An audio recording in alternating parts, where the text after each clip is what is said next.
আছি তোমরা সবাই, আশা করি সবাই খুব খুব খুব ভালো আছো। আমরাও কিন্তু সবাই খুব ভালো আছি। তো আজকে আবার চলে এসেছি টিপস অ্যান্ড ট্রিক্স নিয়ে। আজকে কি টিপস বলো তো? চিরুনি পরিষ্কার করার খুব সহজ অ্যান্ড সিম্পল উপায়। তো আমরা জানো খুব ভালো করে চিরুনি আমরা কতটা ইউজ করি রোজকার দিনে, একটা মানে ভীষণ দরকারি জিনিস। তো এই চিরুনি পরিষ্কার কোনো রকম ব্রাশ ছাড়াই কত সহজে করা যায়, একসাথে অনেকগুলো চিরুনি পরিষ্কার।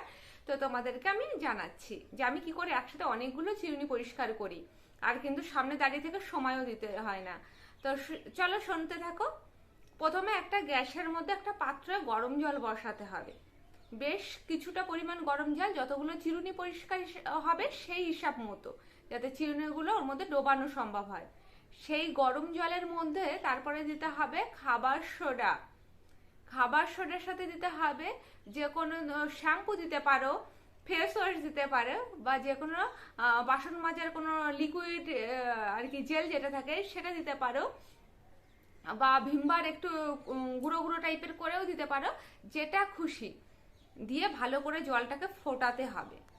ফোটানোর পরে তারপরে যতগুলো চিরুনি আর কি পরিষ্কার করতে চাইবে সেই চিরুনিগুলো সব ওই ফুটন্ত জলে দিতে হবে, দিয়ে ভালো করে 2-3 বার করে নাড়াচাড়া করে দিতে হবে, আর ফ্লেমটা একটু কমিয়ে দিতে হবে। এইভাবে 3-4 বার করে নাড়াচাড়া করে দিয়ে খানিকক্ষণের জন্য তারপরে কিন্তু গ্যাসটা বন্ধ করে রেখে দিতে হবে। তারপরে নর্মাল জল দিয়ে ধুয়ে নেবে, দেখবে কি সুন্দর চিরুনি পরিষ্কার হয়ে গেছে। কোনো তেল চিটচিটে থাকবে না, কোনো রকম নোংরা থাকবে না, কোনো রকম ব্রাশের দরকার হবে না। আমরা ব্রাশ দিয়ে চিরুনি পরিষ্কার করলে কি একবার একটা চিরুনি তো পরিষ্কার করতে পারি, সেটা সময় সাপেক্ষ। আর এটাতে একসাথে অনেক চিরুনি যেমন পরিষ্কার করা যায়, তাছাড়া কিন্তু সময় একদমই লাগে না। তা ভালো না টিপসটা? তো যদি বন্ধুরা এই টিপস এন্ড ট্রিক্সটা যদি ভালো লেগে থাকে তাহলে কি করবে, লাইক শেয়ার কমেন্টস করতে কিন্তু একদম ভুলবে না। আর কি করবে, মুখার্জি ফ্যামিলি ব্লগসকে অবশ্যই সাবস্ক্রাইব করে রাখবে নতুন নতুন টিপস এন্ড ট্রিক্স এর জন্য। তো চলো এখনকার জন্য টাটা।